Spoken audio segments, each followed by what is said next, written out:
கோவை கோணியம்மன் திருக்கோவிலில் இன்று மதியம் நடைபெற்ற சிறப்பு பூஜையில் கலந்து கொண்ட பக்தர்களுக்கு மாபெரும் அன்னதானம் வழங்கப்பட்டது. கோவை டவுன்ஹால் பகுதியில் கோணியம்மன் கோவில் அமைந்துள்ளது. இத்திருக்கோவிலில் பிரசித்தி பெற்ற தேர் திருவிழா கடந்த வாரம் நடைபெற்றது. இதனைத் தொடர்ந்து அம்மனுக்கு சிறப்பு வழிபாடுகள், பூஜைகள் நடைபெற்று வருகின்றது.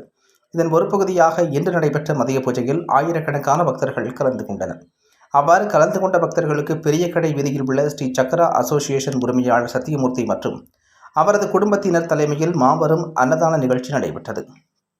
இதில் பக்தர்களுக்கு வடை பாயாசத்துடன் சாப்பாடு வழங்கப்பட்டது. தீர்த்தவாரி நிறைவு விழாவின் ஒரு பகுதியாக நடைபெற்ற இந்த அன்னதான நிகழ்ச்சியினை ரூபேஷ் துவக்கி வைத்தார். மேலும் இந்த நிகழ்வில் ஆர் ரமேஷ், வெங்கடபதி நாயக்கர், பாலூர் ராஜேஷ், பட்டணம் ரவி, சரவணகுமார், பொன்ராஜ் உள்ளிட்ட பலரும் கலந்து கொண்டு பக்தர்களுக்கு உணவுகளை பரிமாறினர் என்பது குறிப்பிடத்தக்கது.